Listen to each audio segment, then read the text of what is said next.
jobbet her i 23 år, som tidligere personlig servicetekniker, og nå verkstedleder.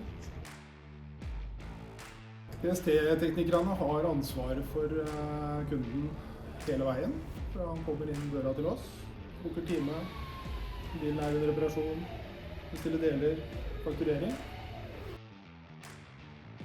Du må være glad i folk, gjerne litt utadvendt, kanskje være litt tøff når du står i møte med kunder med forskjellige problemstillinger. Kundebehandling, at du planlegger din egen dag. Før så var det gjerne sånn at man fikk dagen planlagt for seg, man hadde noen oppgaver man skulle gjennomføre.